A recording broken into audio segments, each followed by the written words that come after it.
Di tengah hujan rintik dan kemacetan panjang yang membuat jalanan nyaris tak bergerak, Salma menggenggam erat perutnya yang kini terasa nyeri luar biasa. Rasa sakit itu datang tiba-tiba, semakin lama semakin intens. Keringat dingin membasahi pelipisnya, napasnya mulai terengah, dan tubuhnya gemetar menahan kontraksi yang mulai teratur.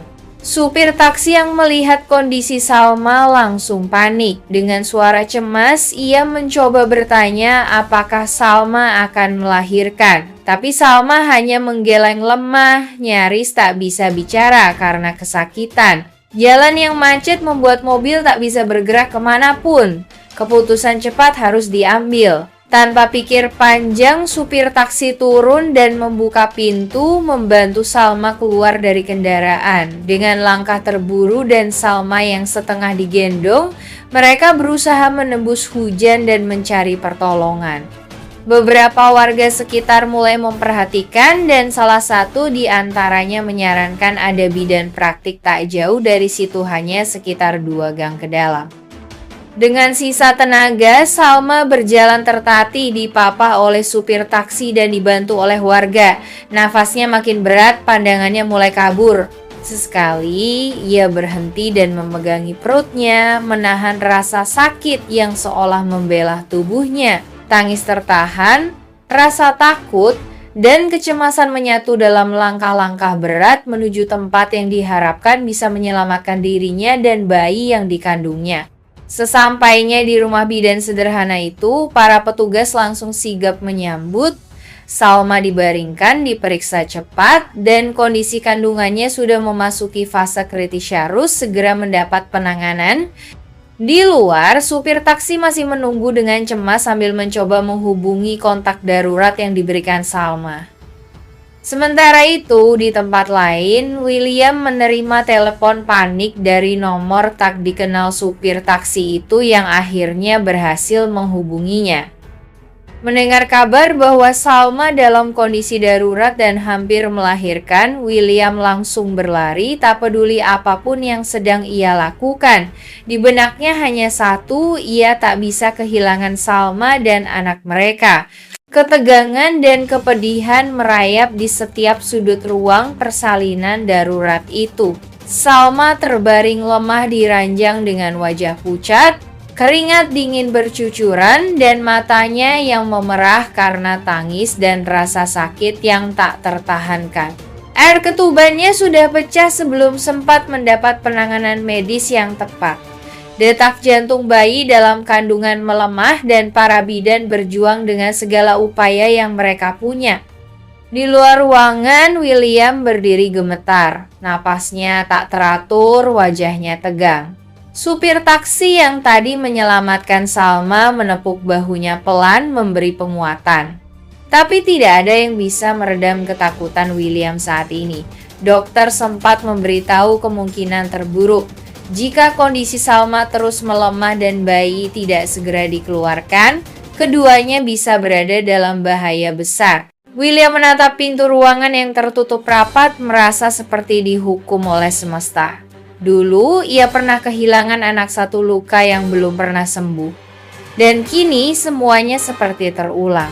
Bedanya, kali ini ia sadar betapa besar kesalahan yang ia perbuat. Salma yang sudah nyaris membuka hatinya kembali, sudah memikirkan rujuk, dan sudah memaafkan perlahan, justru kembali disakiti oleh ledakan amarah William sendiri. Dan di saat Salma butuh ketenangan, William justru menghancurkannya lagi. Tangannya meninju tembok pelan, air mata jatuh tanpa bisa ditahan. Ia tidak siap kehilangan anaknya lagi, tidak siap kehilangan Salma. Semua penyesalan yang pernah ia pendam kini membuncah menjadi teriakan dalam hati. Seandainya aku lebih sabar, seandainya aku tak menyia-nyiakannya lagi. Di dalam ruangan, Salma memanggil nama yang masih mengisi hatinya. Matanya perlahan tertutup, tubuhnya lemas, dan suara para bidan terdengar panik. Semuanya berpacu dengan waktu. Sementara itu, satu keputusan besar akan ditentukan. Apakah bayi bisa diselamatkan, dan apakah Salma akan melewati masa kritis ini? Sementara di tempat lain, saat Salma tengah berjuang antara hidup dan mati, Erlangga kembali melancarkan aksinya dengan penuh kelicikan dan ketenangan yang menyeramkan. Ia tidak menunjukkan diri secara langsung, tapi memilih cara yang lebih halus dan menusuk, meneror Irish dari balik bayang-bayang. Irish yang masih dalam masa pemulihan pasca kejadian sebelumnya tiba-tiba menerima serangkaian pesan dari nomor tak dikenal. Pesan-pesan itu bernada mengancam, penuh teka-teki, dan jelas ditujukan untuk mengguncang mentalnya. Beberapa pesan bahkan menyertakan foto-foto lama, rekaman suara samar yang seakan hanya bisa dimengerti oleh Irish, semua membawa jejak masa lalu yang pernah ia kubur dalam-dalam. Irish mulai gelisah. Ia mencoba menghubungi orang-orang terdekatnya, tapi tidak ada yang tahu dari mana pesan itu berasal. Ia mulai curiga, mungkinkah Erlangga masih hidup? Namun ia belum berani berkata apapun kepada siapapun, apalagi jika William tahu. Ia takut semuanya akan berbalik menuduh dirinya lagi tentang insiden masa lalu yang nyaris menghancurkan hidup Salma. Yang tidak diketahui Irish, Erlangga kini terus memantau dari kejauhan. Ia tidak hanya ingin mengganggu pikiran Irish, tapi juga menguras ketakutannya hingga nanti siap muncul di hadapannya secara langsung. Dan saat itu tiba, Erlangga ingin Irish benar-benar merasa kalah.